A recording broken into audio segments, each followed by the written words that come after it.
I want to become a VTuber.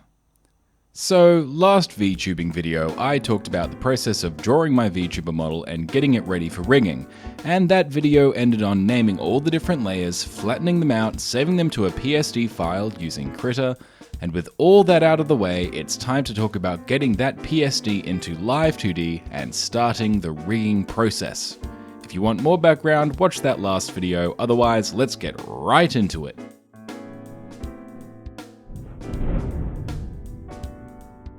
Now, what's the super complicated process to get your Photoshop file into Live 2D? What strange process do you have to do to make sure everything is configured correctly?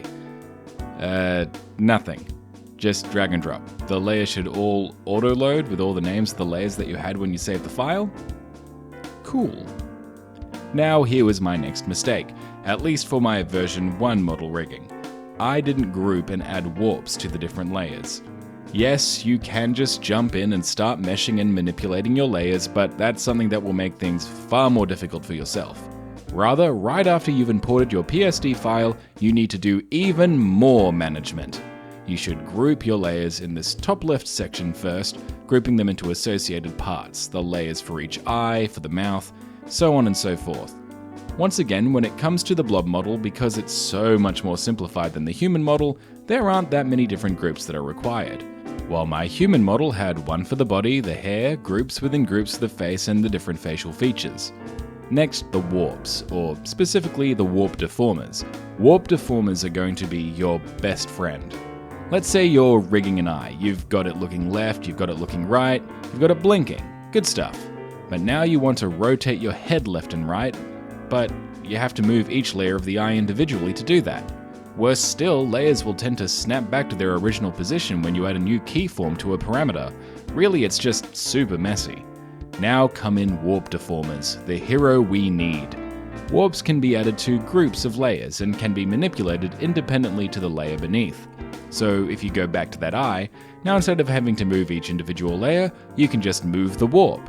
Same when it comes to my least favorite thing, which I still haven't gotten right on my human model, which is head movement. If you put a warp deformer over all of the facial features, you can warp them. In this case, meaning to manipulate them so that it appears as though you're changing their angle, without having to modify each feature individually. You may have to do a little adjustment for individual features, but overall it makes the process so much smoother. So the next step after you do the groups, you add the warps, much in the same way as you do groups. You can modify how much warping a warp can do, but generally I do a 2x2, 5x5.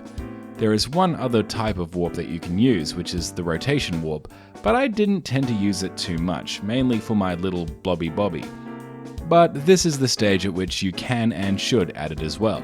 Don't be too fussed if you've forgotten a warp, they're easy enough to whack onto a group of layers even if you're in the middle of manipulating your model. Finally, the last thing that I did was the clipping and default opacity changes for various layers. Remember the overflow layers I mentioned in the last VTubing video? This is the point that you set the clipping ID for those layers, which should clean things up nicely as those layers get restricted to the dimensions of the provided layer. Setting default opacity is something I did for my emotion layers, like my tears or purple haze. I worked on the emotion stuff last, so I didn't want them, especially something as large as the purple haze, overlapping a whole bunch of other layers. Finally, with all of that pre-work done, you can start meshing. Actually, let me retake that line, and made it sound far too exciting. With all of that pre-work done, it's time to start meshing. Much better. As I said before, meshes are what allow you to manipulate your layers. Meshing can also either be generated manually or automatically, but odds are you'll be doing both, generating an automatic mesh and then modifying it manually so that it will fit your purpose. Modifying? Purpose? What? Well, let's start with the automatic mesh. Looks pretty alright, doesn't it? Well, pay attention to the edges of the mesh. You definitely don't want it to be intersecting any of your visual layer, because when that happens, it just gets straight up chopped off. I learnt this the hard way when I automatically meshed an entire group of layers, which is another thing you're able to do, and lost a chunk of eye sparkle because the settings for my auto mesh didn't leave enough space around the edges. I only noticed it a fair bit later, and I couldn't Ctrl Z enough to undo it too. So even if you use the auto meshing tool, give it a once over before you confirm and see if there are any intersecting lines and clean those up. Now think about what the object you're meshing is being used for. What is its purpose? I think of my object's purpose to be in several loose categories: static or grow and shrink, large movements, imprecise or covering, detailed movements, and hair. Static objects don't really get manipulated. At most they'll grow and shrink, so aside from making sure nothing is getting chopped off, you can leave your mesh as is. Something like my eye sparkles. They may move a bit or grow and shrink, but I'm not really manipulating them beyond that. Large movements are usually for large objects that will get a little bit of manipulation, but nothing precise. In these cases, I'm fine with having large spaces in my mesh. I just generally want it to be somewhat clean in the inside and following the right spacing for the outside. Right spacing, in this case and in future cases, is making sure that the outside edge of the mesh is relatively uniform and not too far outside the edge of the layer, and that there is another edge of the mesh just inside the bounds of the layer. It's a bit hard to explain with words, so here's an image example. See how it's just outside and inside the line? That's what I mean. You need this so that your outline stays fairly consistent during manipulation. Too far away on either side of the edge means that your outline will thicken, thin, and maybe even sometimes blur during the manipulation process. My large movement layers were the body layers and face layers for the human model, and my reflections. They warp for things like breathing and general movements, but I didn't really need to get any fine detail. Now, imprecise and covering were what I used exclusively for covering layers, and the purple haze layer. These layers are, at least for me, a single solid color. Their entire purpose is to cover other layers. These layers didn't really care about right spacing unless they had an element of opacity to them, in which case I spread the edges to be quite far apart so that the opaque edge could be manipulated as required. They do require a few more points along the edge so that they can align to the edge of whatever you're trying to cover, but aside from that, they're pretty free and easy. Take the covering layer I used for my human model's top eyelid. It's a horrible mess, but around the eye line it does what it needs to do, and it's a little more precise so it doesn't bleed over and cover what it's not supposed to. Now we're getting into the annoying stuff, detailed movements. These for me were generally relegated to lines, stuff like the lines I use for the eyes or the mouth, and even the nose for the human model. Right spacing is a must for these layers, as they require more meshing points than the large movement layers. However, because these layers were predominantly lines, I often chose to just draw them myself in order to get the finesse I required.